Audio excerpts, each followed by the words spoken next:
5, 4, 3, 2, 1. Dalton! When you awaken the dead, the further you travel, the riskier your journey will become.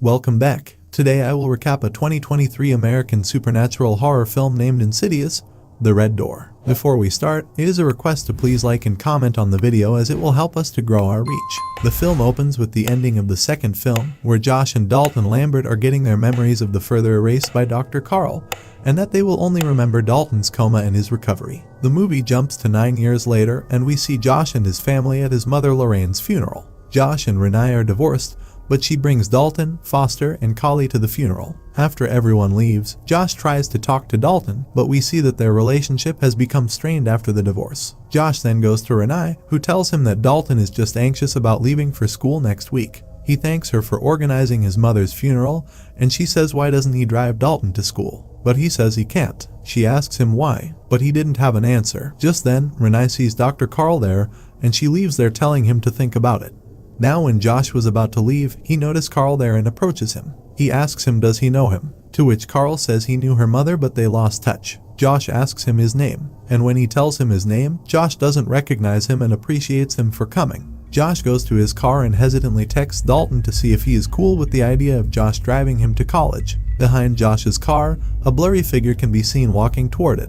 After Dalton texts Josh yes, he puts his phone away, and the figure seems to disappear. Josh drives Dalton to his liberal arts school, where he shows her a power station that his mother has got for him. Dalton begins to put his sketches on the wall while Josh sees a sketch of his mother made by him and appreciates it.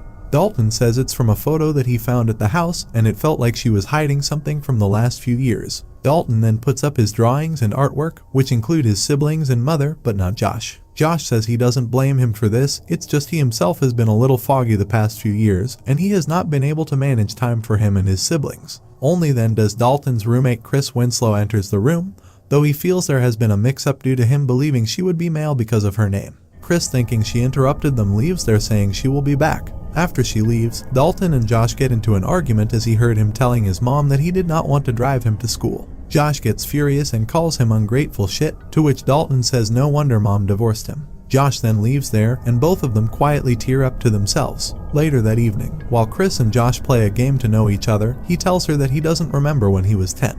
He was in a coma for a year, but he doesn't even remember being sick. After a while before sleeping, Chris turns off the room's light, to which Dalton tells her that ever since his coma, he has been afraid of the dark, so he installs a night lamp near his bed. The next day, Dalton begins his class with Professor Armageddon, who tells them to open their portfolios and pull out something that will interest her. All the students pin their best work on their easels, and she tells one of the students named Alec that his drawing is too simple and asks him to tear it up. Alec refused to do it, to which Armageddon dismisses him from her class. After he leaves, Armageddon begins the lecture, and during this, Dalton tears up the drawing he made of Lorraine. She asks him why he destroyed a beautiful drawing like that. She then goes to him and tells him to do it once more, and as he does so, she admires his initiative. She then instructs the rest of the class to dig deep into their memories for their next drawing. She will count backward from 10, and with each number, she wants them to sink further and further into themselves. Now as she begins counting, this triggers Dalton's memories of the further, and he uses charcoal to draw a door before a demon hand pushes against his, causing him to bleed on the door, and this also appears to awaken something in Josh. Later, Josh goes to the doctor for an MRI scan, where Dr. Brower explains the procedure, and tells him that if he feels he needs to get out of there, give the call ball a squeeze, and they will give him a break. While in there, suddenly the lights go out, and Josh calls Brower to understand what's happening. However, someone over the earphones tells him that there is someone with him. Josh squeezes the call bell and tells them to get him out, but it doesn't work and no one answers him, and then someone over headphones says the door is open. Now John begins to get frustrated and starts calling for help, and during this, we see an entity behind him. The entity moves its hand towards him and Josh realizes that there is someone behind him, but when he looks back, he sees no one there. However, he freaks out seeing a demon in a hospital gown crawling toward him. The machine then turns on and he gets off and asks Brower who was that, to which Brower tells him that he has been asleep for 15 minutes and his MRI went perfectly. Later, he tells Josh that there is nothing physically wrong with him and there is nothing to be concerned about. He also tells him that his memory issues could be because of increased stress or changing daily habits, and after knowing what he has been going through in his life, Brower suggests him to see a grief counselor. Later that evening, Dalton tries to remove the blood stain from his drawing, but the more he tries to remove it, the more it spreads, and he gets shocked to see this. He then put that drawing on a wall to see it properly, and as he is watching it, suddenly the lights of the room go off. He takes out his power station and plugs the table lamp into it, but when he switches it on, it lights up red, and he gets shocked to find blood on the bulb. He then notices a bloody handprint on Chris's bed sheet, which he tries to remove but it doesn't, and as he goes to his bed, an entity haunts him, due to which he gets terrified, and only then Chris comes back to the room. She turns on the light and tells him that she got a new room assigned right above him. She then takes him to the frat party, where a guy named Nick welcomes them. After a while, Dalton and Chris start getting bored there, so they sneak into the room of one of the frat boys, and Dalton realizes that it's Nick's room. Chris leaves there saying she will be back, and only then does Dalton hear someone retching from inside the bathroom. He goes there to check and sees a guy vomiting there, and he asks him if he needs any help. The guy turns out to be the spirit of a young frat pledge, who tells him to make it stop. Dalton gets spooked as he gets up and asks him to close the door. Dalton tries to flee, but he hears Nick coming toward his room, so he hides under the bed. Nick enters the room and goes to the washroom, and Dalton sees that the spirit of that guy is now not in there. After a while, Nick leaves there switching off the light, and as Dalton tries to come out, the spirit reappears and vomits on Dalton before Chris comes to find him. She asks him if he is good, to which he says he thinks he just saw something. He then gets up and says they need to go, but only then do they hear Nick coming back to the room, so Chris kisses Dalton to make it look like they were just messing around. Nick then makes a crude joke about Chris, leading her to kick him in the balls before she and Dalton flee. Later that night, we see Dalton working on his drawing and listening to his dad's voicemail, but after a while, he starts getting dizzy and falls asleep and the lights in his room go off. He then wakes up and looks around and finds a lamp in front of him, which lights up as he grabs it, and the door behind him opens on its own. He gets up and moves towards the door, and when he looks back, he finds himself sitting on the chair. He then goes to Chris's new room and uses her keyboard, which wakes her up and alerts her to his presence, but as she turns on the lights, he drops the keyboard and runs away from there. We then see him going back to his room and a demon following him, and then he returns to his body. Suddenly someone knocks on his door, and when he opens it, he finds Chris there. He then tells her that he is seeing crazy things and that he saw the spirit of a young frat pledge that died during a hazing incident.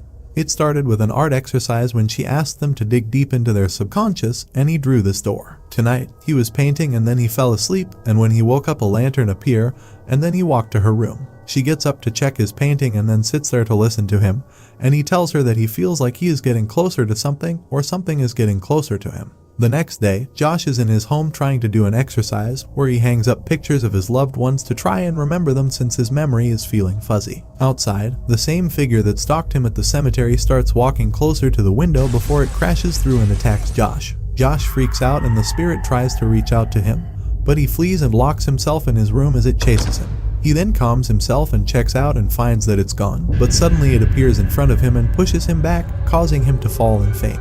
Now when he wakes up, he finds a box labeled Ben Burton, and as he picks it up, he returns to his body. He checks the box and finds that Ben was a mental patient, and the box also contains Ben's photos with Lorraine. Later that evening, Dalton calls his brother Foster and asks him about the red door, thinking it was something from their childhood, but Foster says he does not know anything about it and tells him to ask Mom. Later, Chris comes to him and tells him that she searched the internet and finds that he is not crazy, but an astral projector. She then shows him a video from Tucker and Specs, professional paranormal investigators, explaining astral projection, like how their physical body falls asleep and their astral body leaves that physical body and floats off into another realm. They also mention their former mentor Dr. Elise Rainier, who named this phenomenon the Further. They then check her video, in which she is telling that the Further is a dark realm filled with tortured souls of the dead, and some are doomed to live the worst mistakes of their lives over and over for all eternity. When you astral project to this realm, these are the souls that you awaken with your presence. They can smell the presence of life, and life is what they crave more than anything, and they can come to our world to get it.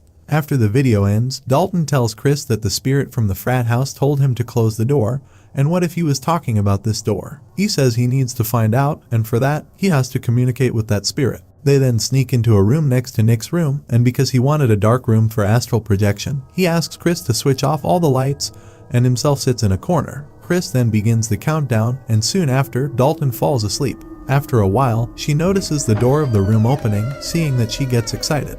We then see Dalton in Nick's bathroom in front of him, but he is not able to see him. Meanwhile, the lights of the building go out, and when Chris tries to go out, she finds that the door is locked, so she tries to wake up Dalton. Hearing her voice, Dalton tries to go back to her, but the spirit tells him to close the door, and he gets attacked by an entity, and Chris is also attacked in the real world. Dalton manages to free himself, and Nick finds Chris unconscious, and Dalton gets spooked to see a demonic entity beside Chris. Dalton then enters his body, and Nick manages to revive Chris. Meanwhile, Josh checks the records of Ben Burton and gets shocked to see that Ben is his long-lost father that he never knew. He was suffering from schizophrenia and was experiencing sleep paralysis and psychosis. He then checks his photo and finds that he is the same guy whose spirit haunts him. Back at the school, Dalton apologizes to Chris saying he didn't know anyone could get hurt in the real world. She says he has no idea what he is messing with and she can't be a part of this anymore. He then calls Foster and asks him to tell him everything he remembers about his coma. Foster says he doesn't know if it's real,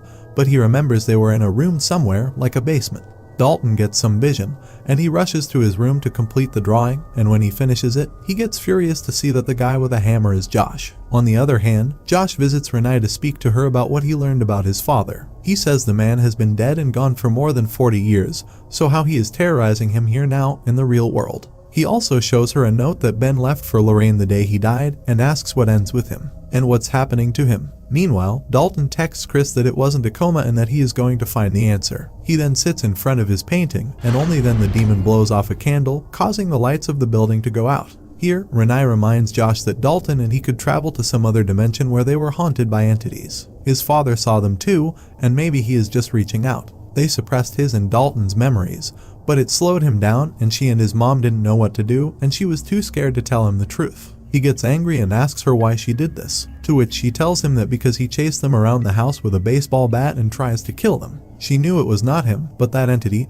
but the kids don't understand, and that is why they got divorced. Dalton gets up to leave saying they could have gotten through this together, but only then Foster comes there and asks him if it's him showing Dalton's drawing on his phone. He also tells them that Dalton is having nightmares and visions about a red door. Meanwhile, Dalton in the further finds that the hammer in the painting is real and he picks it, and as the lights turn on, he finds himself in his house's basement. He then sees his mom with him and Foster trying to calm them down as they are terrified because Josh is angrily chasing them. Dalton says he can go into the dark place and finds Daddy, and only then Josh breaks into the basement and knocks Rainey out. He then finds that Dalton is asleep, so he picks up a hammer to kill him, and Dalton tries to stop him. And before Josh could kill him, Dalton attacks him and a fight ensues between them, but he gets terrified and wakes up seeing a demon strangling him. The demon then plays a song and Dalton finds himself in a theater where seeing some mannequins he remembers everything, and as the demon haunts him, he wakes up back in his room. Chris then comes to his room to check on him, and she has brought some lights which she lights by connecting them to his power generator. Dalton says he is not afraid of the dark anymore, and while Chris is setting up the lights, we see that Dalton has been possessed by the demon, and then he leaves there. Chris finds that he is gone and she begins looking for him, and gets spooked to see him at the corner of the room. She goes near and asks him if he is okay, and as Dalton turns, she tries to flee, but he attacks her. We then see Josh in the other dimension, and he comes to his room looking for him and finds him in a possessed state who looks at him and growls. It then gets dark there and Josh sees himself trying to get Dalton out of there. He then finds Dalton there and tries to free him and tells him that it wasn't him who tried to kill him. He says these things can possess their bodies. It happened to him and now he has done it to him, and he is coming back for him. Meanwhile, Chris tries to plug the lights in but gets haunted by a demon. Dalton and Josh try to flee while the demon chases them, but Josh manages to shut the door and asks Dalton to help him hold the door. Dalton says they can't hold it back, to which Josh tells him to leave. Meanwhile, we see demons approaching Dalton to get his life, but only then he wakes up, causing them to disappear. Here Josh says this ends with him, and he dies in the real world as his heart stops beating. However, he sees paint dripping down the door, and we see Dalton painting over the door. The demon suddenly attacks Josh, but he tries to fight him, and before he could get out of there, the door disappears, causing the demon to get trapped behind it. Chris tells Dalton that he needs to get rid of that thing and forget about it, to which he says it doesn't work, and they need to remember, even the things that hurt. Josh then sees a vision of Ben smiling at him, and Josh appears to finally forgive him for leaving him. He wakes up to find Renai and Foster relieved that he is okay. The next day, Josh and Renai appear to be in the process of reconciling, so he may potentially move back in with her. Before he leaves, he sees a vision of Elise talking to him, saying that he and Dalton have bright futures ahead of them. Josh goes back to Dalton's room, where he finds that Dalton has added a painting of the time Josh carried him out of the further. The two then share a long-awaited hug, and the movie ends here. Please like and subscribe to my channel and click the bell icon never to miss new video updates. Thanks for watching.